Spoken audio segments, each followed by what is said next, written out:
Schwanke. Tonight, the U.S. Geological Survey confirming a 4.0 magnitude quake. Many of you felt this in the central part of the state tonight. Hearing multiple reports from you, the viewers, saying you felt it, especially in like Abilene, Bennington, Minneapolis, and the Salina area. Reports of the shaking, and even in some cases, maybe some items falling off a few shelves. Meteorologist Peyton Sanders with more on this reported quake. Peyton? Yeah, this is actually one of a couple earthquakes that we've seen over the course of the past week in this part of the state. We had one last week, also in Ottawa County, and here's the epicenter between Salina and Minneapolis, and an even closer inspection here into Ottawa County. This was centered just about 1 square mile there northwest of Bennington. So Bennington really feeling this one. Minneapolis as well. Again, we had reports of shaking as far north as the Kansas-Nebraska state line, as far south as Salina reporting shaking as well. Again, it was a 4.0 magnitude earthquake, and that was at 6:18 this evening. So where's a 4.0 on the Richter scale, how we measure the intensity of earthquakes? Well, that's still considered somewhat of a weak earthquake. Now, it did cause significant shaking, but in terms of damage, we usually see that with about a 5 or higher. So we weren't quite to that scale, but definitely some significant shaking across parts of north central and northeast Kansas this evening.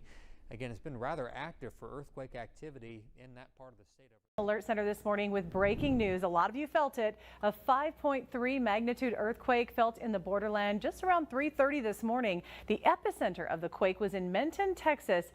The borderland flooding our newsroom with emails and phone calls. You can see the proximity to El Paso and Las Cruces quite a ways away, but this is some far-reaching effects we're talking about right now.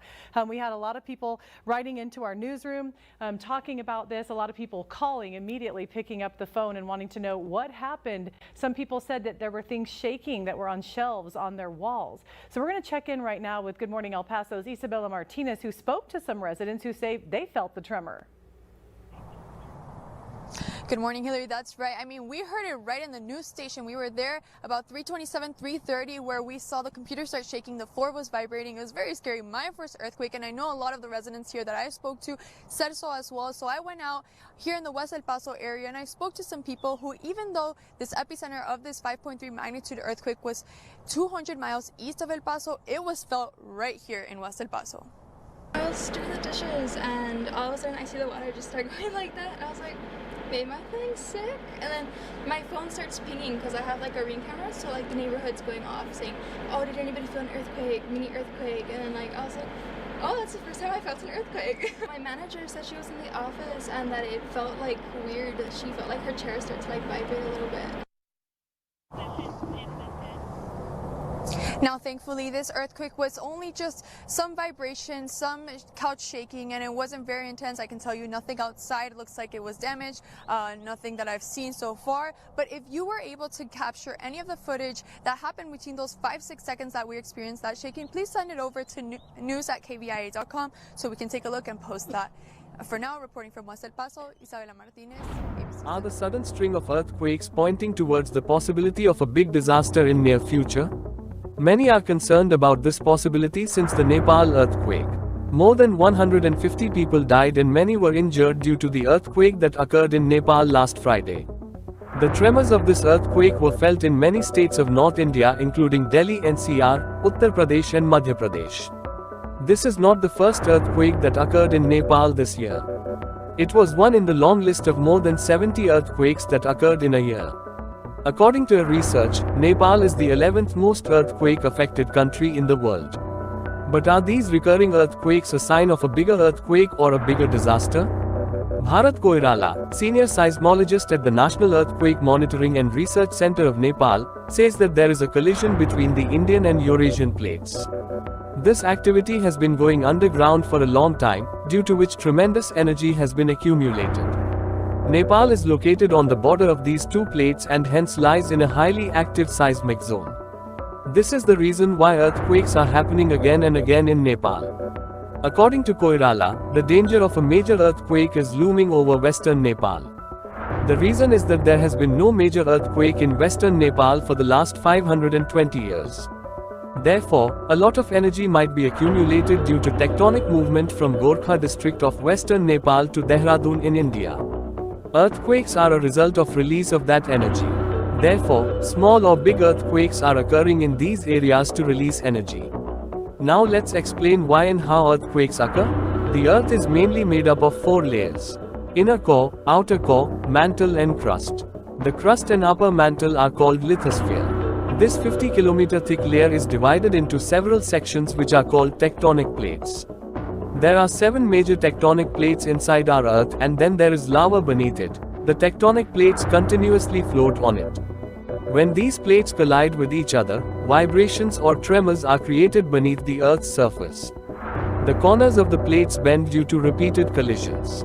When too much pressure builds up, the plates start breaking, and the energy below finds a way to come out and an earthquake occurs. The zone where these plates collide is called fault line. What is called the center or epicenter of an earthquake? The epicenter of an earthquake is the place just below which energy is released due to movement in the plates. Earthquake vibrations are more at this place. So the possibility of this activity happening again in the susceptible zone of Nepal and Indian Himalayas is something that has experts worried.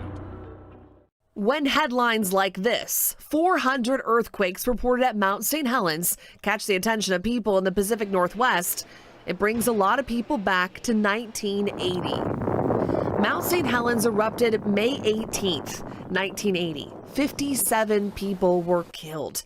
It is the deadliest eruption in U.S. history. Back then, researchers did not have the technology and sensors they have now to measure earthquake activity, gas emissions, and thermal activity. We really do have a better sense of what's going on at the volcano. And I should say that so far, this has really just been a seismic sequence. A seismic sequence of more than 450 earthquakes. But Weston Thielen, research seismologist at Cascade Volcano Observatory, says it's not concerning. So what are we seeing now? We're seeing earthquakes that are occurring. They're small. They're mostly less than magnitude 1, and they're happening fairly deep. So they're happening in a depth range that is 2 kilometers below below sea level. And researchers have seen these types of sequences before. Looking at sequences in the late 80s specifically that went on for years like this, that had rates that were much higher than what we're seeing now. Scientists say there were longer periods of time with more earthquakes at Mount St. Helens, but none of these periods directly led to an eruption at the volcano. Until things shallow up in terms of where the volcano is deforming and the gas output gets significantly higher and the earthquake rates get significantly larger, we don't expect anything to happen at the surface anytime soon. And scientists will continue to monitor the volcano's activity. The information released today was meant to educate people on what is going on, not meant to cause any alarm.